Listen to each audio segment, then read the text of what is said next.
அஸ்ஸலாமு அலைக்கும். முதல் வீடியோக்கு நல்ல வியூஸ் போயிருந்துச்சு. அதை பார்த்துட்டு எல்லாரும் முறுக்கு ரெசிபி கேட்டிருந்தீங்க. உங்களுக்காக வாங்க எப்படி செய்யலாம்னு பார்க்கலாம். முறுக்கு செய்யறதுக்கு வெறும் 5 இன்கிரீடியன்ஸ் இருந்தாலே போதும். ரொம்ப டேஸ்டியான முறுன்னு முறுக்கு செஞ்சிடலாம். முறுக்க டேஸ்டா காட்டுறதே தேங்காய் பால் தான். நாங்க இன்னைக்கு 1.5 கிலோ அரிசி மாவுக்கு 6.5 மூடி தேங்காய் எடுத்துக்கிட்டோம். அதை கொஞ்சமா தண்ணி ஊத்தி நல்லா நைஸா அரைச்சு எடுத்துக்கோங்க. இப்போ முறுக்கு மாவுல 50 ml ஆயில ஹீட் பண்ணி ஊத்திக்கோங்க.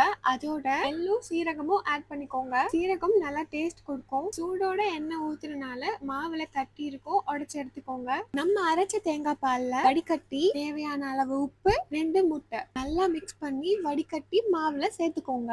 அது நல்லா கிளறி விட்டு நம்ம அரைச்ச தேங்காய்ல இருந்து செகண்ட் பால் எடுத்துக்கோங்க. அந்த பால்ல இருந்து தான் மாவை பிசைய போறோம். கொஞ்சம் கொஞ்சமா மாவு எடுத்து நல்லா தேங்காய் பாலை ஊத்தி நல்லா இந்த மாதிரி பிணைஞ்சு எடுத்துக்கோங்க.